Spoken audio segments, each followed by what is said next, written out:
All right, everybody. It's Corey with Real Filmmaking. I'm here with my friend Missy, who you may recognize from the recently released short film on the channel, Moving On. Missy, thanks for joining us today. Yeah, of course. Thanks for having me, Corey.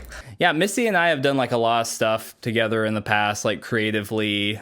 She's great. She's got great opinions and thoughts about stuff. And I was just really excited to get her on here to just talk more about the creative process and filmmaking and acting and moving on. So it's like all the things. So Missy, just introduce yourself to everybody. So I'm Missy. Been friends with Corey for a while because we podcast together on Real Perspective, which you should all check out anywhere you podcast. As far as like acting and stuff goes, though, I am an actor, she said with an asterisk, because I'm technically and legally, according to the state of California, my tax returns, an educator, because that is my day job. I've been acting since I was like 15. I was younger when like in church stuff, but like seriously doing theater from 15 to now at like 33. I loved it so much that I ended up majoring in it, in theater arts with an emphasis in acting and performance. So I love acting so much. And, I got to do a short film with Corey a couple of years ago that was so fun. Corey reached out to me, I think like late last year, right, to talk about it. Like, I've got something in the works and do you want to do this? I was like, of course, and loved working with you on it. Missy mentioned she was in that other short film I did, the cowboy one, Penance, and she was so good in that short film. I was like, I need to write like a short film around Missy. And so that's kind of like the beginning stages of Moving On, like how that happened. But yeah, that's cool to hear, just like all your experience, and your love of acting. I feel like all of us as creatives, it's like, even if we don't say it's like our full-time job, it's like, that's just part of who we are. I'm just gonna cut right to it. What do you think about Moving On? What was your initial reaction watching it? I know you and Jordan watched it together. Yeah. All the feeling. So those are two different... those are two different questions. I'm very proud of it. I think that it ended up really just beautiful, really well done. I'm so it's something that I am very proud to have my name on, which is not always the case for some shows that I've been in where I'm like, you don't have to come see it. Like, just don't worry about it.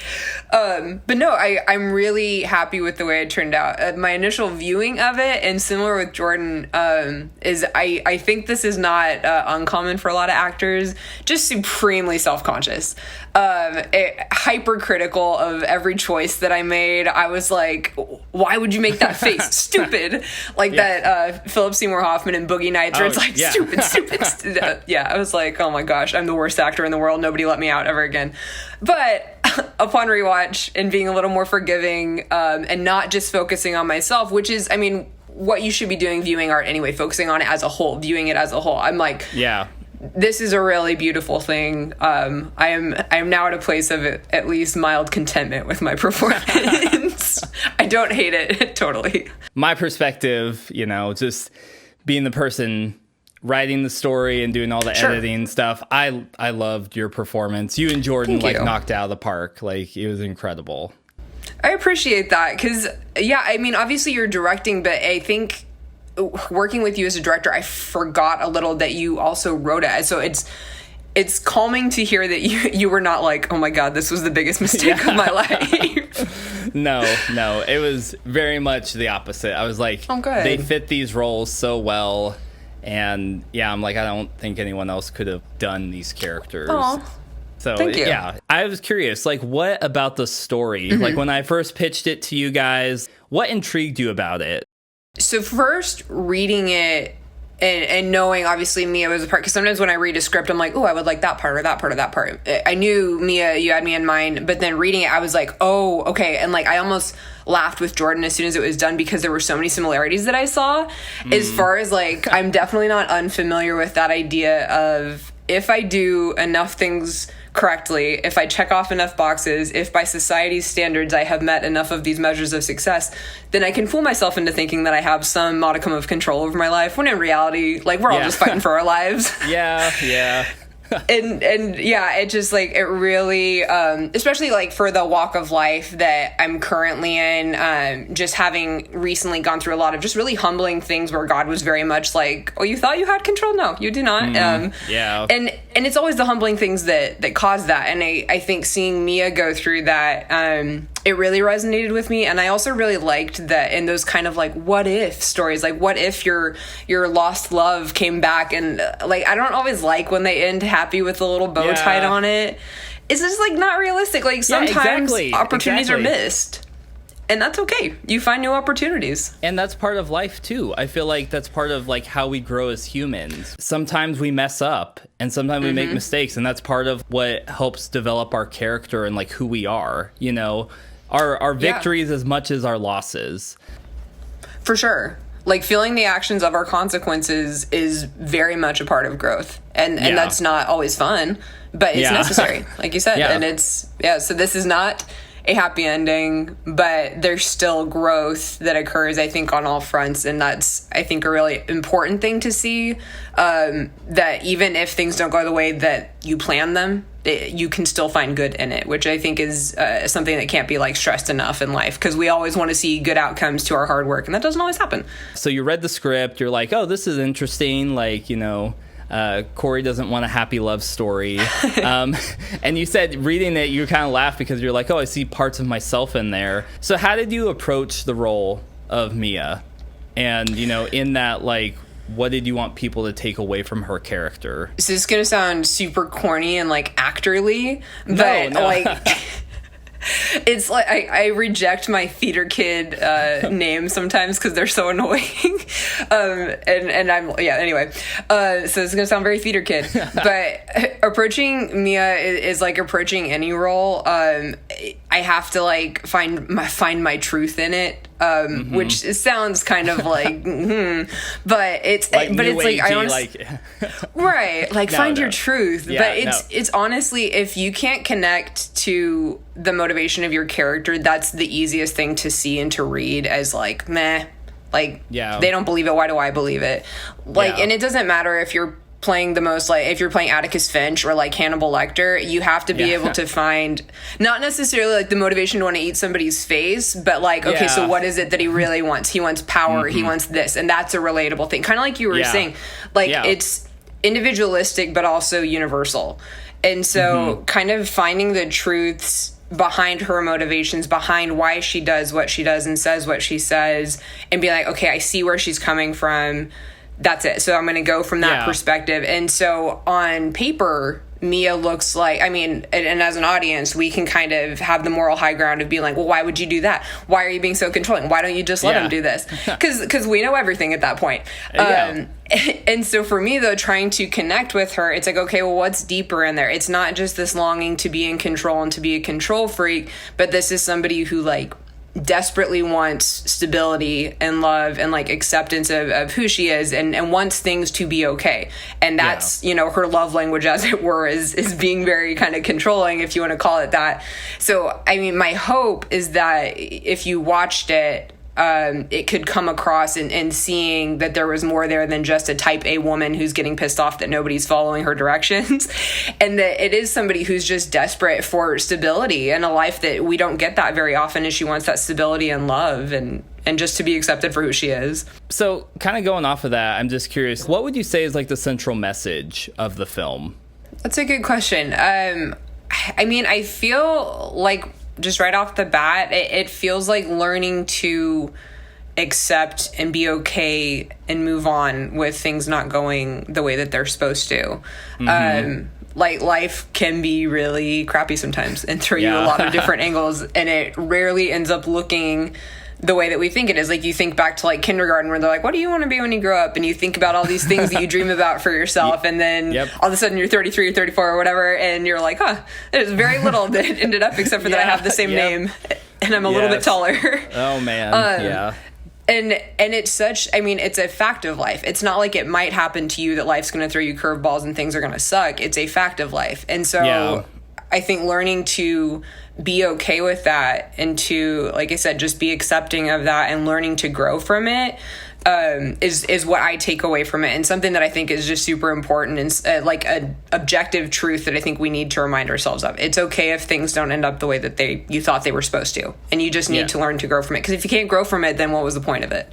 Your take on it is very much like the point of the film. That whole idea of having to process things and thinking that we've processed things and maybe we haven't fully, and having to accept that and embrace, like, what does it really look like for me to kind of like reckon with that? It seemed very fitting to kind of use a broken, tense relationship to examine that. Oh, yeah.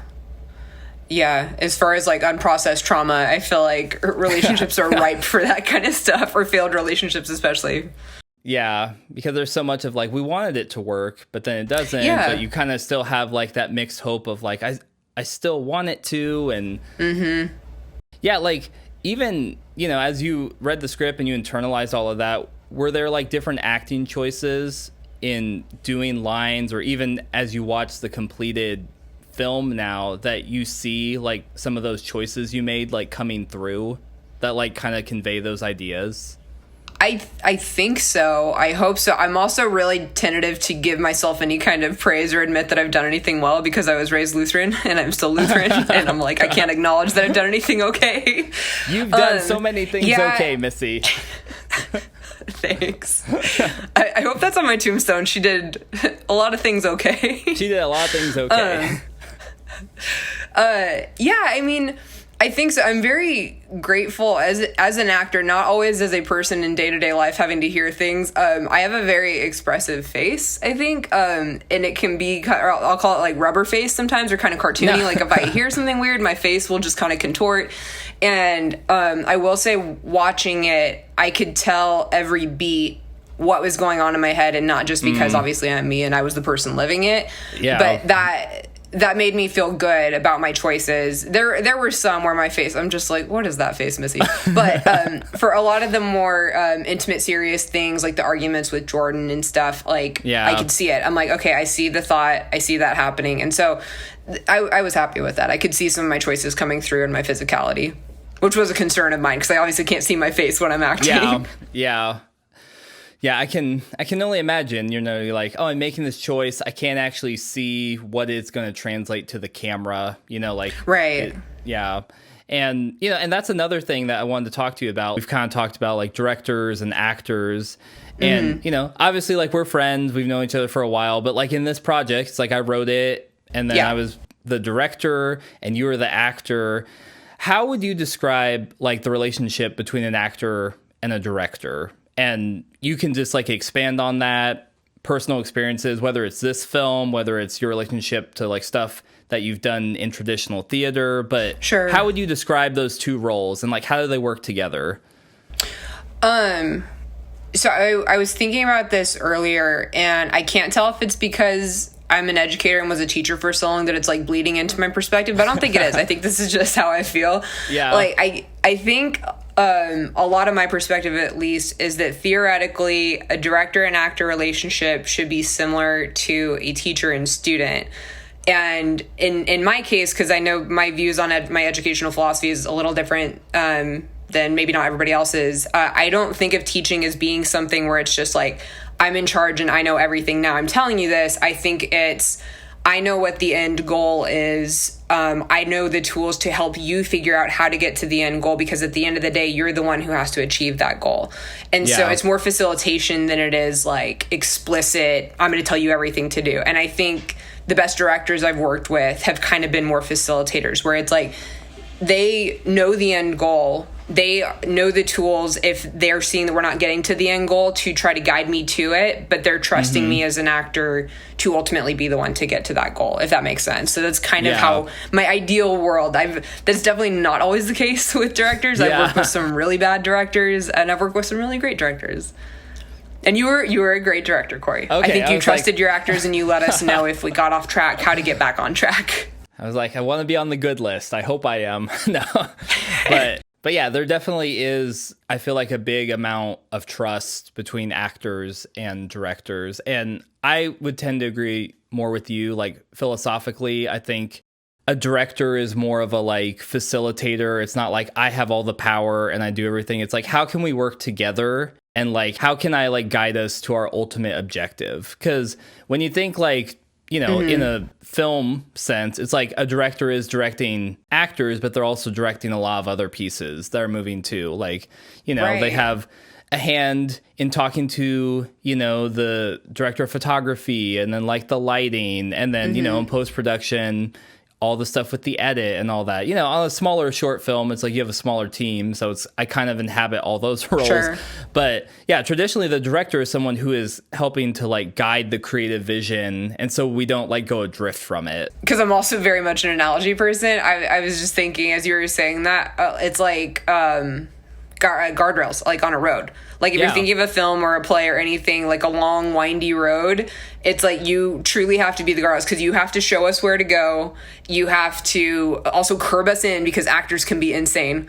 It's, you know, just be there to like, you know, the way to go. You know the end destination. You're showing us how to get there. You're helping us when we're not getting there. And then you're curbing in the insanity when that starts to occur. Yeah. I mean... the actors, they can get crazy now. they're truly. I'll put you on the spot with this one. Were there any instances in us filming this where you were like, oh, I really appreciated Corey's direction on whatever sequence? I remember I appreciated how much freedom you gave me to kind of make choices, because I trusted you that if it wasn't going the way that you intended it, that you would stop me. I didn't think you'd make me like, or allow me to make myself look like a fool, which is good because I've had some directors who just won't say anything. And I'm like, this was a dumb choice. Terrible. Why did you let me do that? Yeah. So I just immediately felt very comforted and trusting in your process. I don't remember which line in particular. There was one when I was initially reading the script, I was a little confused about some of her motivation. I just remember asking you about it. And then you just, again, reminded me of like a really good and gentle teacher, kind of like guiding me. Well, this is kind of what I'm thinking, but also trying to incorporate my own thoughts. So you were just a very good teacher on set. You were very patient and you made me feel safe to try things, knowing that if it got super messed up, you would guide us back on course and it would be good.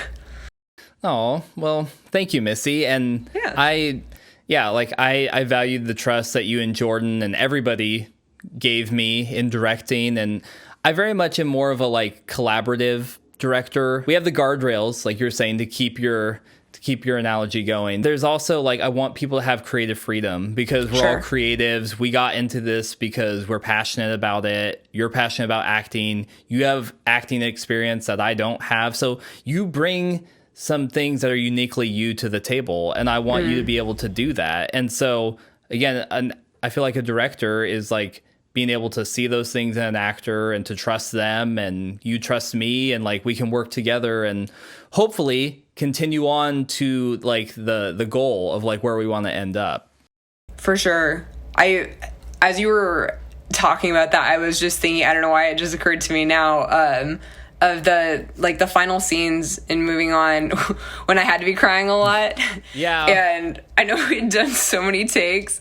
And first of all, you were very patient with me just having to go into like depressed mode kind of, because I really just, to get in that headspace, I kind of had to just like not talk. Like I heard you guys talking, like you and Mike and Jordan be talking, and I was just kind of like staring. Yeah. And you allowed me to do that. And then I also remember when it was like, I don't think the tears are coming anymore. As an actor, I don't think I'm giving you honesty anymore. I think it's just going to be like, oh, I'm making a sad face because I'm sad. And you were very patient in accepting that, which I really appreciated. Because I honestly felt like I was just going to be giving you crap if we had to keep pushing it because it was just not coming.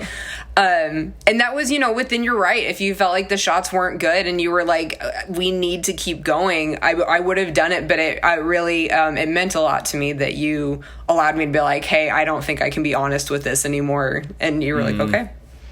So that was good job, Corey. Oh, well, thank you. I was actually going to say, like, I felt that same scene working with you and Jordan, I felt like both of you put a lot of trust in me.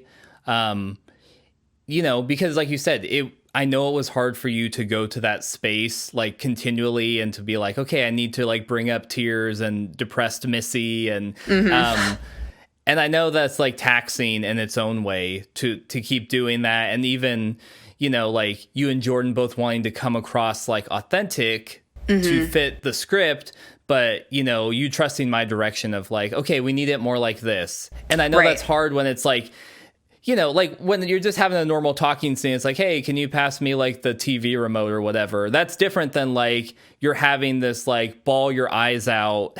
Yeah. You know, really emotionally raw, you know, scene that is kind of like, you know, it is very like pivotal in the film. And so just that you guys trusted me to direct you and be like, okay, Corey, we're gonna trust you on this, and like you guys also being honest with me, like you said, like I don't think I have any more in me. Yeah. I just really appreciated that whole exchange between us, like all the trust that was there. Yeah. No, and that's like, it's honestly, I know I keep going back to like my dumb analogies, like the education analogy. Or analogy. Like, I don't think learning can happen in an environment where students don't feel safe. And in a similar way, I don't think you're going to get as good of a product from your creatives if they're not in an environment of safety. Like, if they don't feel protected and trust. And you know, and I think that applies to directors too. If a director feels unsafe, as it were, with actors who are sporadic and not listening and just fighting against you, I don't know that you would be able to do your best work. So yeah, for sure, there has to be kind of that symbiotic trust, and and I think it was there for sure. Yeah, and I think I loved how that scene turned out. I'm an ugly crier, though. I gotta say that was one of my things. I was like, oh man, I'm a Tobey Maguire crier, and that's okay. That's the lot God gave me, and that's fine. Hey, I love Toby. I love those films.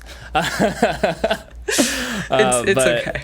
It was so good. So kind of going off of that, like we've talked a lot about stuff, but you know, a lot of people who watch my channel, like Real Filmmaking, are making movies, doing videos on YouTube, like in a creative space. Like, what advice would you give somebody who's a filmmaker or director and like aspires to do something like a short film and work with actors? You know, maybe it's a one-off, maybe it's a big project that they're working on, but like what advice would you give them? Like practical tips and like anything and everything, Missy. Okay.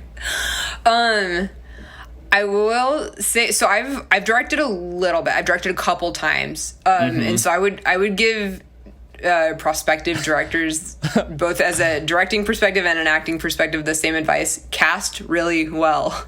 That's like the biggest thing. And I don't just mean like get a hold of talented people, although certainly it should be somebody who like you respect their work, like whether it be only in an audition or you've seen them in other things, but like talent is there, but like cast people you know you can work with, kind of like we've been talking about this whole time. You could have, you know, Jared Leto has objectively delivered some good performances. I would not ever work with him as a director because he's sporadic and he's actually insane. So it's like you need to find people whose talent you respect and who you can trust enough to, okay, I trust you to make some good creative choices. I also trust you to not flip out or completely fight me tooth and nail if I'm trying to guide you in another direction. Like, you got to be willing to work with me. So cast based on, not just on talent, but on people you can trust to work with. For directors, I would just probably give this advice to any creative, and it's honestly the theme, like we were or one of the themes, like we were talking about, of the film, is like, be okay with it not looking exactly as you planned, because it probably won't. Nothing will ever look probably as good as it does in your brain. So be open to things happening and changing, and maybe, like that is an interesting thing, like I didn't think of that in my brain, but I like what you're doing there, maybe let's go with that. So be like open and adaptive, I guess stringent where it matters, but then open and adaptive for other things. Those are kind of like all the main questions I have, Missy. Do you have anything else that has stirred up or that you'd want to share about the whole creative process, filmmaking, all the above? Just that this was really, really fun to do. Like I said, I love acting. It's something that I haven't had as many outlets to do. And so being able to do this with you guys was just like such a balm to my soul. So I would say if you're at all creatively inclined, do stuff like this, even if it's like with your friends, like be creative, write that thing that you've been wanting to write, film that movie that you were wanting to film. Cause it's such a beautifully, like being artistic is such a beautifully unique thing that God gave us as humans to do. So like, if you're inclined that way, do it. Like that's why he gave it to us.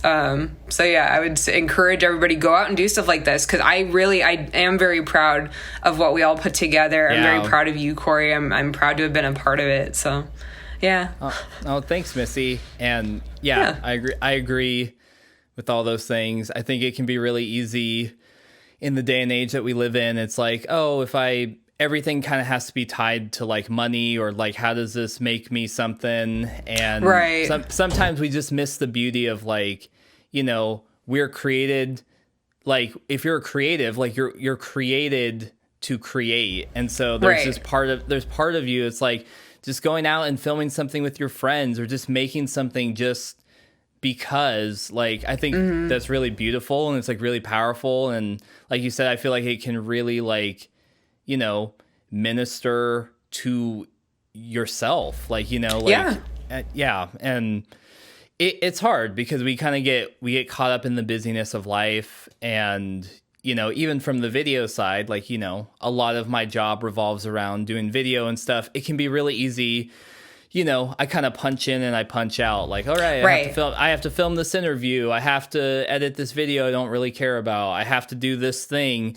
And, you know, I drift away from what really got me into filmmaking and doing video. And that's because I love movies and I love telling stories. You know, I've always been like that, whether it's through music or it's acting, you know, video production. It's like, I love telling stories. And so I think anybody who's watching this and even has any, you know, glint in their eye of like filmmaking or like love of movies, I just say you like owe it to yourself to get out there and like create something. And it doesn't have to be perfect. And, you know, it honestly, probably won't be. It won't be perfect. Like, you know, this film, like me editing it and pouring over it for like thousands of hours. That's hyperbole, but a lot of hours. There's so many things I could tell you, like, oh crap, I didn't want to do it that way, or I shouldn't have shot it this way, or whatever. But like, I'm very proud of what we ended up with. Yeah. And it's like what you were saying. It's like things are never going to be exactly how they are in your head. But I think there is something powerful and beautiful about actually like walking through the entire creative process, like from inception to like actually creating it. So again, all of that is to say, I just would encourage anyone watching to create, to go out there, to take that idea and just make it happen. Yeah. Amen. So Missy, again, thank you so much for joining me. Do you have anything that you want to plug, or like where can people find you and all of your acting endeavors? Well, first of all, thank you again for having me. This was really fun. You can find me on podcasts at Real Perspective, again, wherever you podcast and listen to me and Corey. Because I've missed this. I always miss interacting with you and talking with you. I think we have a lot of similar sensibilities in the ways in which our experiences and our areas of expertise are always so intriguing to me, because like I know where you're coming from, but it's like a different perspective more. So I always like engaging with you about art and this kind of stuff. And this did not disappoint. So thanks for having me on. Oh. So yeah, listen to Real Perspective. I'm on Instagram, if you could find me. It's my last name, Lonsinger, but instead of O-N, it's A-W-N, like you're singing on a lawn, because I thought it was clever. Singer. Yeah. It's a pun. Yeah, I'm a lawn singer. So yeah, I'd sometimes post on Instagram, and I'm not doing any shows or anything anytime soon, which is okay. I think I needed a mental break, and then working with you was wonderful. And if I could do more of that, I'd be happy, because I'm taking a little bit of a break from theater, because it's a lot of work. Like we said, months and months of rehearsal for no pay gets very taxing. Yeah. So yeah. So just chilling for now. Looking forward to the next project we can work on together. Yeah, definitely. I have things in the works. So sweet. Yeah. So again, thanks Missy for joining us. Thanks everybody for checking this out. If you haven't checked out the short film, there'll be links someplace in the video. You can check it out. But yeah, until next time, keep making movies and watching movies, and I'll see you on Real Filmmaking.